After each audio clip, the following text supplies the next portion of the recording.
tous. Donc on a bien en tête l'adoption qui est en cours pour le média du DOH. On a vu que cette adoption, elle passe par plein de points, par le fait que les inventaires grandissent. Petit à petit, le DOH il vient prendre une part de plus en plus importante dans les mix médias. Très grand. Mais ça, donc on vise ce 10% de part de DOH à horizon 2030. C'est quelque chose qui est vraiment en marche et qui passe aussi par la simplification et la plateformisation de l'accès au DOH. Donc maintenant, 95% des inventaires DOH sur la France sont disponibles via les plateformes d'achat. Donc on va voir que le DOH est facilement accessible, mais qu'il y a encore des freins, notamment le contexte, le travail du contexte et la créa. Donc ça, c'est des choses qui vont petit à petit évoluer. Ici, vous voyez le petit agenda. Donc le contexte comme fondation pour le DOH. Le DOH, c'est un média qui est ancré dans le monde réel. Donc ce qui fonctionne, c'est de venir jouer avec ce qui se passe autour de l'écran dans la vraie vie. Le DOH, un terrain d'expression créatif par nature, et la technologie, donc une plateforme d'achat vient mettre sa technologie au service de la créativité contextuelle, et on verra comment. Et pour finir, donc, j'inviterai Valentin Dumoulin, le cofondateur de Spin, à rejoindre la scène pour nous parler de cette approche créative chez Spin, qui est une agence vraiment hybride entre achat programmatique et branding, au service du branding, avec un studio intégré. Et il nous dira à quel point la créa est pour le coup au cœur de leurs activations et moteur dans leurs activations omnichannel, et comment ils traitent le DOH et la créa DOH dans ce cadre-là. Je pensais que c'était la bonne personne pour nous parler de tout ça. Un rapide point sur ce que fait Displace pour vous resituer. Donc nous, on est une suite OOH, des outils qui ont été développés à la fois pour les média owners et pour les personnes qui bookent des inventaires DOH, donc les agences et les marques. Et le but, la vocation d'une plateforme comme Displace, c'est de simplifier, encore une fois, l'accès aux écrans. On a été pionnier là-dessus puisque la plateforme s'est lancée en 2014. On était un petit peu en avance sur notre marché quand la plateforme s'est lancée à ce moment-là. Mais c'est toujours la même vocation. Le but, c'est d'accéder facilement à un inventaire aujourd'hui de plus de 2 millions d'écrans partout dans le monde et de facilement déployer ces activations DOH. Donc, le contexte comme fondation. Aujourd'hui, via les plateformes d'achat, on peut venir créer des parcours de diffusion dans des endroits très variés, partout où le DOH est présent, en allant surfer sur ce que font les gens et en suivant leur parcours de déplacement tout au long de la journée. Et donc, encore une fois, la créa, ici, elle a un rôle clé parce qu'on aura beau avoir des ciblages très précis. Si la créa ne vient pas jouer sur précisément ce qui se passe pour la personne autour de l'écran, l'impact sera moindre. Donc, avoir une créa qui vient s'adapter à l'environnement de diffusion et dans un monde idéal, une créa pour les moments de la journée. On n'est pas du tout dans le même mood le matin quand on se rend au travail versus quand on en sort. Donc, des créas qui surfent comme ça sur le contexte de diffusion, c'est des résultats de campagne bien supérieurs en termes d'impact.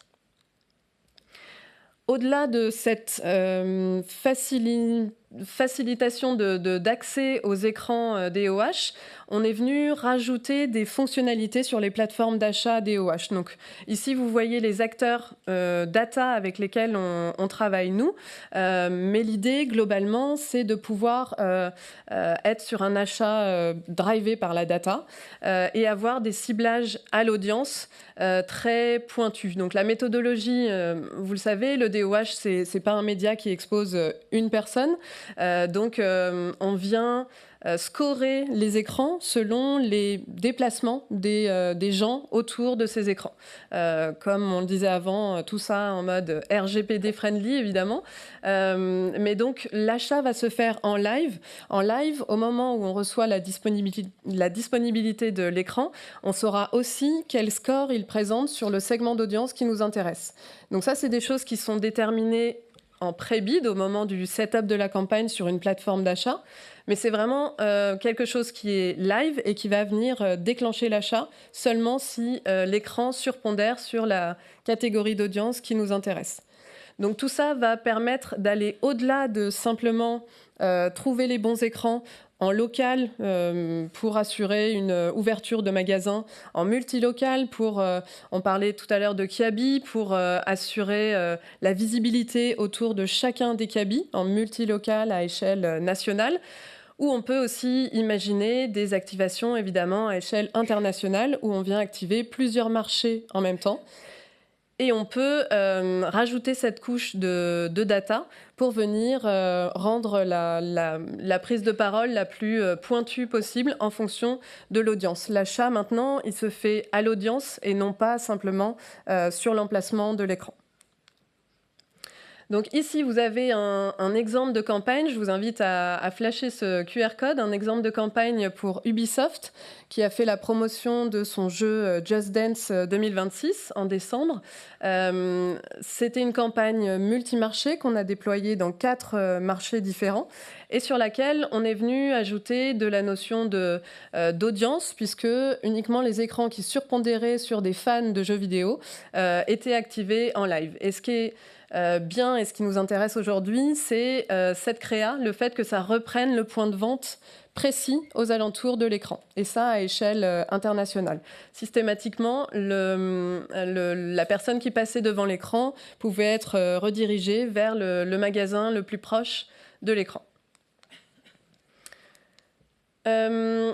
Aujourd'hui, avec l'intelligence artificielle, on est capable, sur une plateforme d'achat DOH, d'accompagner et d'aider au média planning DOH des gens qui sont à la fois experts, donc les experts DOH peuvent challenger cet outil et l'intérêt d'une intelligence artificielle pour quelqu'un d'expert qui connaît déjà par cœur le média du DOH, c'est de pouvoir sourcer l'ensemble des capacités d'une plateforme d'achat. Les segments d'audience, ils sont très variés, les capacités de ciblage, de trigger, les environnements de diffusion sont très larges, donc le travail d'une IA à ce moment-là, ça va être de sourcer toutes les possibilités et de présenter des scénarios de campagne très précis. On va venir faire son marché sur ces scénarios et sélectionner que ce qui nous intéresse le plus. Ça va aussi s'adresser aux personnes qui sont plus novices dans le média du DOH, à savoir les acheteurs digitaux qui découvrent ce média, qui n'ont pas forcément encore les bonnes pratiques sur ce média, qui est quand même assez particulier. Et donc là, on va pouvoir, via un prompt classique, challenger l'outil et lui demander ce qu'on peut mettre en place par rapport à des objectifs précis. Donc l'IA s'adresse et aide à la fois les experts et les non-experts DOH sur une plateforme d'achat. On va être capable également de prédire les audiences en face des écrans. On va être capable en avance de proposer à un acheteur de voir les événements qui vont se passer autour des écrans qui l'intéressent sur la période qui l'intéresse, de voir les événements, que ce soit des événements musicaux. C'est une occasion rêvée de reparler, si vous aviez oublié, les concerts de Céline Dion. Donc, vous souhaitez lancer une campagne en septembre-octobre à Paris. L'outil va être en mesure de vous dire plusieurs concerts de Céline Dion vont avoir lieu. Viens profiter de cette opportunité de pic d'audience en communiquant uniquement juste avant le concert et à la sortie du concert, et ça en multi-environnement. Donc ça va être un focus sur des écrans en particulier. Donc ici, vous voyez comment ça se présente sur la plateforme. On a cette fonctionnalité qui s'appelle Pulse et qui vient montrer un indicateur supplémentaire qui est les impressions optimisées. Donc on a sur une plateforme d'achat DOH des impressions estimées de la part des régies publicitaires. Ici, on se parle d'impressions optimisées puisque ce seront des impressions réelles qui prennent en compte l'augmentation de trafic autour de ces événements, que ce soit le concert de Céline Dion ou des matchs sportifs, des conférences multithématiques. Et on va pouvoir venir faire son marché sur la thématique des événements qui nous intéressent le plus.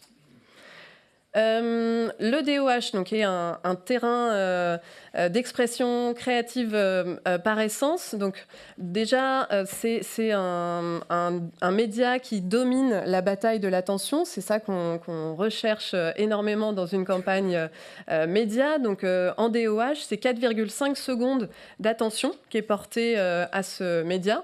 Et c'est un média qu'on décide de regarder, qui n'est pas intrusif, selon 93% des personnes qui ont répondu à ce sondage, puisqu'il ne vient pas interrompre une activité que vous avez. On décide de le regarder et en ça, voilà, il est considéré comme le moins intrusif. Pour autant, donc, malgré ces potentiels énormes, un des freins aujourd'hui sur le marché français, c'est la créativité qui reste sous-exploitée. Alors, c'est pas une mauvaise volonté de la part des équipes créa, c'est un peu structurel où le temps et donc l'argent n'est pas mis sur des concepts DOH systématiquement. C'est plutôt minoritaire. Nous, les campagnes qu'on voit, c'est en grande partie des adaptations, en fait, des adaptations de campagnes OOH qui sont simplement animées, ou bien des adaptations, des mises au spec de créa display ou réseaux sociaux qui sont mises au spec du DOH. Donc là-dessus, on voit qu'il y a un énorme potentiel de développement, puisque quand les équipes créa se prendront au jeu, les résultats seront bien meilleurs, l'impact sera boosté, puisqu'on voit que, encore une fois, quand on travaille bien le contexte de diffusion, quand on a une créa par environnement de diffusion, par heure de la journée, vraiment dans un monde idéal, les impacts des campagnes sont boostés directement. Donc ici, vous voyez des chiffres pour appuyer le potentiel de la créa DOH. Donc 60% du succès des campagnes DOH qui passent par une créa réussie. 2,5 fois plus de préférence de marque sur les campagnes qui sont vidéo et non pas statiques. Et pour finir, donc une étude JCDecaux avec plus 17% d'augmentation moyenne des performances des campagnes quand le message est contextualisé, versus quand on a un seul message pour l'ensemble d'un plan DOH. Comment donc les plateformes d'achat DOH viennent mettre leur technologie au service de la créativité contextuelle. Donc ici, vous voyez des triggers, donc des conditionnements d'achat qui sont possibles directement via Displace, via une plateforme d'achat DOH comme Displace. On travaille pour ça avec des fournisseurs de data que sont Cirium et SNCF. Donc le premier exemple, cet exemple de campagne printemps, l'objectif c'était de toucher 4 marchés à échelle internationale en aéroport et de donner envie à ces personnes qui arrivaient à Paris d'aller visiter le magasin printemps. L'intérêt de ces ciblages, c'est qu'on peut déterminer les destinations et les provenances qui nous intéressent le plus et attribuer une créa dans la langue de ces destinations et provenances pour un clin d'œil et pour augmenter massivement l'impact des campagnes. La même approche est possible en gare, donc partout en France, dans toutes les gares de France.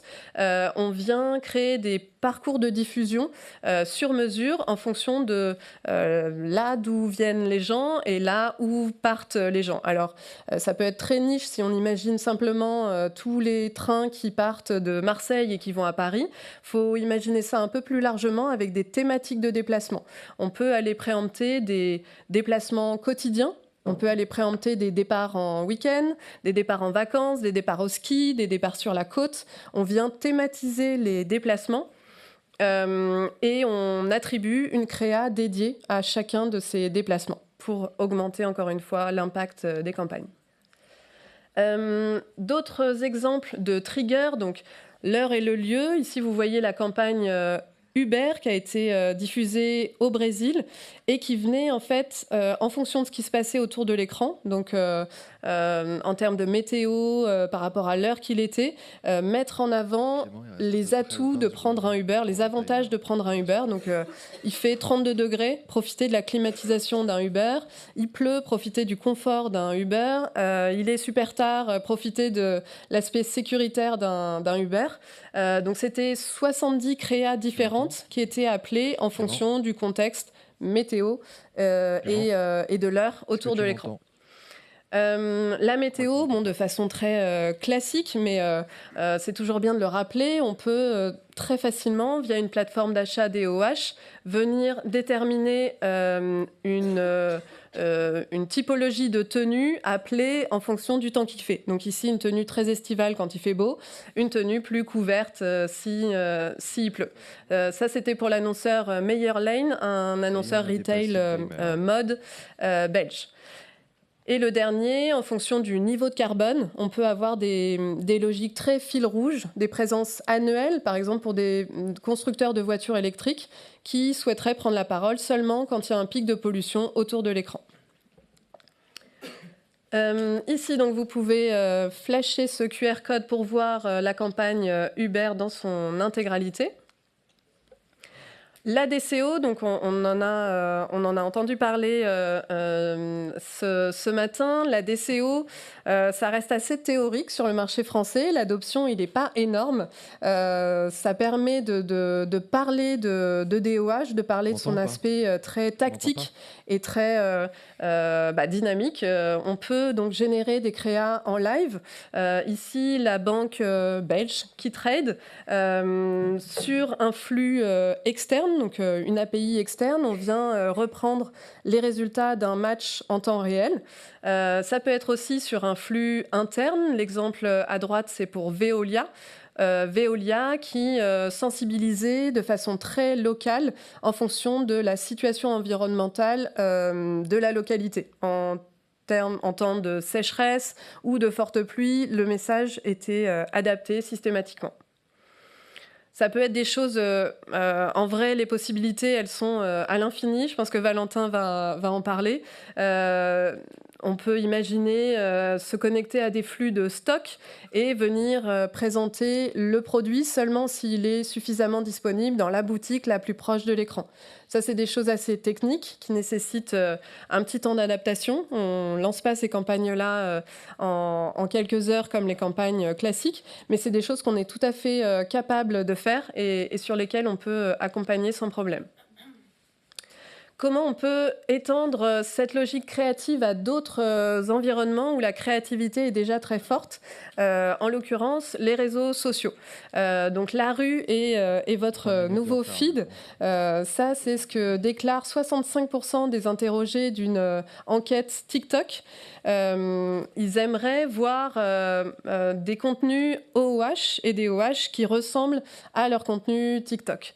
Donc cette étude les a inspirés côté TikTok à développer un concept qui s'appelle l'out of phone et qui permet tout simplement d'exporter et d'amplifier leur créa sur le réseau social TikTok dans la vraie vie. de préempter le monde réel. C'est quelque chose qui plaît énormément à leurs clients, de se dire on va venir capter les gens dans leur quotidien, dans le monde réel. Et donc ils ont choisi Displace pour déployer ça. Donc nous, notre travail ici, c'est de sélectionner les bons écrans un peu partout en Europe. Aujourd'hui, c'est 6 pays en Europe qui ont activé comme ça de l'out of phone. Nous, on vient choisir les bons écrans, principalement des écrans, enfin d'ailleurs uniquement des écrans spectaculaires pour coïncider avec l'aspect créatif très très fort et très marqué de ces campagnes TikTok. Oui. Oui. Je crois qu'il y a encore Valentin aussi qui oui. C'est fini. C'était ma dernière slide. J'arrête là. Donc, pour conclure, les possibilités, elles sont infinies. On commence avec vos idées et on les déploie à échelle de l'industrie du DOH qu'on connaît très bien. Et donc, je laisse la parole à Valentin qui va venir sur scène.